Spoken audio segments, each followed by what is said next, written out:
말씀은 예레미야 24장 1절에서 10절까지의 말씀입니다. 예레미야 24장 1절에서 10절까지의 말씀입니다. 우리 함께 읽도록 하겠습니다. 바벨론의 느부갓네살 왕이 유다 왕 요야김의 아들 요고냐와 유다 고관들과 목공들과 철공들을 예루살렘에서 바벨론으로 옮긴 후에 여호와께서 여호와의 성전 앞에 놓인 무화과 두 강주리를 내게 보이셨는데 한 강주리에는 처음 익은 듯한 극히 좋은 무화과가 있고 한 강주리에는 나빠서 먹을 수 없는 극히 나쁜 무화과가 있더라.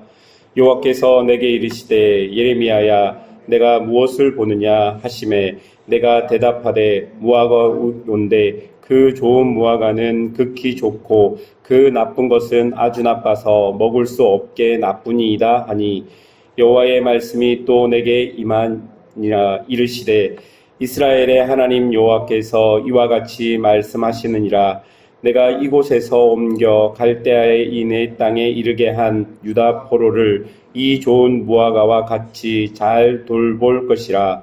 내가 그들을 돌아보아 좋게 하여 다시 이 땅으로 인도하여 세우고 헐지 아니하며 심고 뽑지 아니하겠고 내가 여호와인 줄을 아는 마음을 그들에게 주어서 그들이 전심으로 내게 돌아오게 하리니 그들은 내 백성이 되겠고 나는 그들의 하나님이 되리라.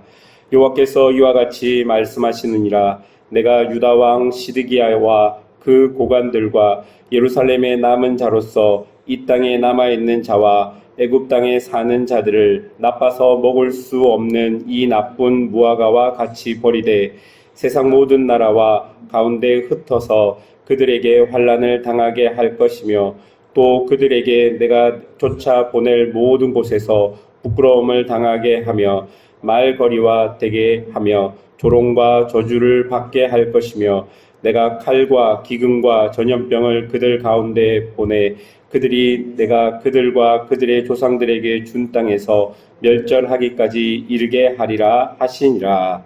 아멘. 하나님께서는 당신의 언약의 백성들을 신실하게 책임지시고 성실하게 그들을 훈련하셔서 결국은 그들이 하나님의 뜻을 결정하고 선택하도록 이끌어 가십니다. 오늘 본문을 보면 남유다는 이미 여러 차례 애굽과 바벨론의 공격에 힘이 없이 무너지고 여러 치욕을 당했습니다. 1절을 보면 이번 바벨론의 느부갓네살 왕의 공격으로 그 시대의 유다의 왕이었던 요야김의 아들 요고냐가 폐위를 당하고 포로로 끌려가게 됩니다. 그리고 시드기야가 바벨론에 의해 왕이 되어 버립니다. 또한 유다의 고관과 목공과 철공들도 모두 포로로 끌려가게 되어 버립니다. 이런 일이 있고 난 이후에 하나님께서는 무화과 두 강주리를 예레미야에게 보여주십니다. 2절에서 3절까지를 보시면 한 강주리는 극히 좋은 무화과가 있고 또 다른 한 강주리에는 극히 나쁜 무화과가 있었습니다. 이렇게만 보면 바벨론에게 포로로 잡혀간 여고냐 왕을 포함한 다른 사람들이 극히 나쁜 무화과처럼 보일 수 있습니다. 그리고 어쨌든 포로로 잡혀가지 않고 여전히 예루살렘에 남아서 왕노릇을 하는 시드기야나 그 외의 사람들이 극히 좋은 무화과 나무처럼 보일 수 있겠다 싶습니다. 우리가 이렇게 생각할 수밖에 없는 이유는 그 시대의 바벨론으로 포로에 잡혀가는 것은 유대인들에게는 종교적으로 뿐만 아니라 생활적으로도 엄청나게 끔찍한 일이었기 때문입니다. 사람의 생각으로 보자면 포로로 잡혀간 사람들은 마치 하나님께 벌을 받는 사람 같고 남겨진 사람들은 하나님의 보살핌 속에 있는 것처럼 보이기 때문일 것입니다. 그런데 여러분 4절부터 본문을 보시면 이것과는 전혀 다른 이야기를 하나님께서 하고 계십니다. 5절 중간부터 보시면 내가 이곳에서 옮겨 갈대아의 이내 땅에 이르게 한 유다 포로를 이 좋은 무화과 같이 잘 돌볼 것이라고 이야기합니다. 하나님은 오히려 바벨론으로 포로로 잡혀간 사람들이 좋은 무화과 나무 같다라고 말씀하시는 것이죠. 그리고 6절에서 7절을 봐도 이렇게 기록합니다. 내가 그들을 돌아보아 좋게 하여 다시 이 땅으로 인도하여 세우고 헐지 아니하며 심고 뽑지 아니하겠고 내가 여호와인 줄 아는 마음을 그들에게 주어서 그들이 전심으로 내게 돌아오게 하리니 그들은 내 백성이 되겠고 나는 그들의 하나님이 되리라. 하나님은 마치 가나안 땅에 기근으로 살 수 없게 되었을 때 야곱의 자손들을 요셉이 있는 애굽으로 불러 그들을 살게 하신 것처럼 지금 종교와 정치 등의 문제로 정의와 공의가 완전히 무너져 내린 예루살렘, 도저히 하나님의 도성이라고 부를 수 없는 그곳에서 신실한 사람들을 바벨론으로 옮겨 심으셔서 70여 년의 바벨로 포로 생활을 통해 그곳에서 하나님을 다시 알게 하겠다라고 말씀하고 계신 것입니다. 포로로 잡혀간 사람들은 온갖 고생과 어려움 속에 있을 것입니다. 그러나 그들은 거기서 하나님을 만나게 될 것입니다. 하나님은 당신의 사랑하는 백성들과 함께 바벨론으로 가시겠다 말씀하고 계시는 것입니다. 그리고 그곳에서 그 백성의 하나님이 되시겠다고 말씀하고 계신 것입니다. 우리가 7절 마지막을 주목해서 보아야 할 것입니다. 7절 마지막에 보면 그들은 내 백성이 되겠고 나는 그들의 하나님이 되리라 라고 말씀하십니다. 여러분, 이 말씀은 출애굽기 19장에서 하나님의 언약이 민족적으로 갱신될 때 하나님이 이스라엘에게 주신 말씀입니다. 다시 말해서 하나님은 당신의 언약을 잊지 않고 계시다는 것을 우리에게 보여줍니다. 하나님의 지금 이런 행동, 그러니까 예루살렘이 망하게 되고 바벨론으로 포로로 데리고 온 이런 모든 행동은 하나님께서 당신의 언약을 신실하게 지키시기 위해서 우리에게 주신 사건들임을 우리는 보아야 할 것입니다. 그리고 이와 반대로 예루살렘에 남아있는 자들은 나쁜 무화과들입니다. 9절에서 10절을 보면 하나님은 그들을 세상 모든 나라 가운데 흩어서 그들에게 환난을 당하게 하고 부끄러움을 당하게 할 것이라고 말씀하십니다. 그리고 칼과 기근과 전염병이 그들 가운데 있게 할 것이라고 말씀하십니다. 무슨 말이냐면 절대로 이런 하나님의 심판에서 도망갈 수 없도록 그들을 심판하시겠다고 말씀하고 계시는 것입니다.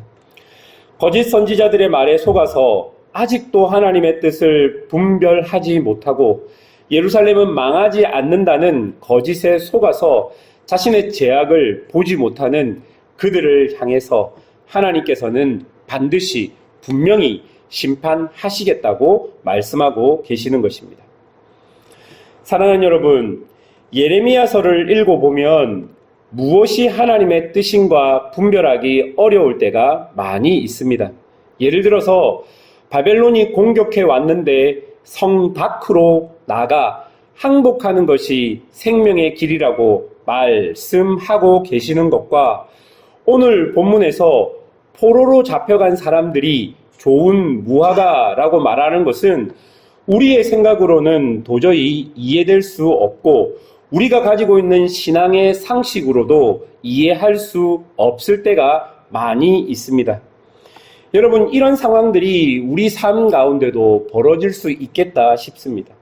우리가 신앙의 상식을 가지고 이것이 하나님의 뜻일 거라고 생각하지만 막상 하나님은 그것보다는 그것과 반대되는 것을 더 원하실 때가 있다는 것입니다.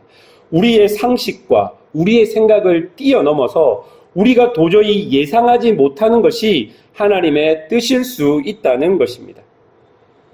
여러분, 이런 상황이 우리에게 벌어질 때 우리가 정말 고심하고 생각해야 할 것은 하나님이 어디 계신가일 것입니다.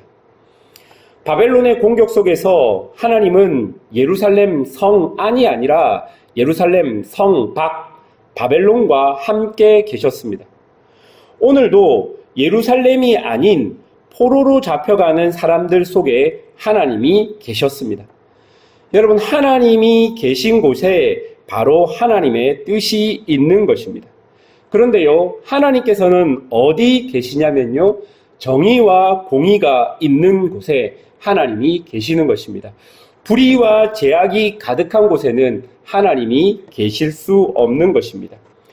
우리에게 일어나는 여러 가지 상황 속에 우리에게 필요한 것은 하나님이 어디 계신가를 우리가 분별해내는 것입니다.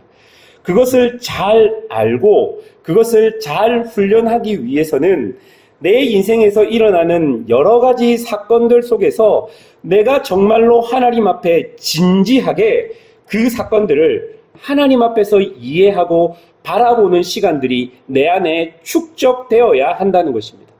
어떤 사건들이 일어났을 때 그냥 쉽게 시간이 흘러가는 대로 강물이 흐르는 것처럼 그렇게 시간을 보내는 것이 아니라 작은 사건일지라도 그 사건을 두고 하나님 앞에서 하나님의 뜻을 묻고 하나님께서 지금 어디 계신지를 곰곰이 고민하고 생각하는 그런 시간들이 내 안에서 축적되어야지만 정말 결정적으로 내가 선택하고 결정할 때 내가 하나님의 뜻을 분별하고 결정할 수 있게 된다는 것입니다. 당연시 여겨지는 선택과 결정의 순간일지라도 우리는 하나님 앞에서 당연한 것이 아니라 하나님이 원하는 것이 무엇인지를 생각해 보는 시간들, 그런 시간들과 그런 태도들, 그런 습관들을 통해서 우리는 하나님의 뜻을 분별해 낼 수 있는 것입니다.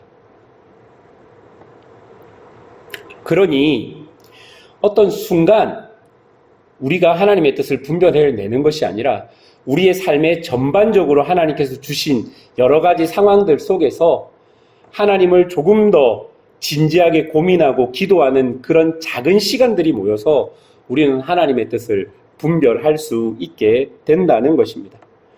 말씀을 맺겠습니다. 하나님은 당신의 언약의 백성들을 바벨론으로 포로로 보내시면서 하나님의 섭리 속에서 이끌어 가십니다.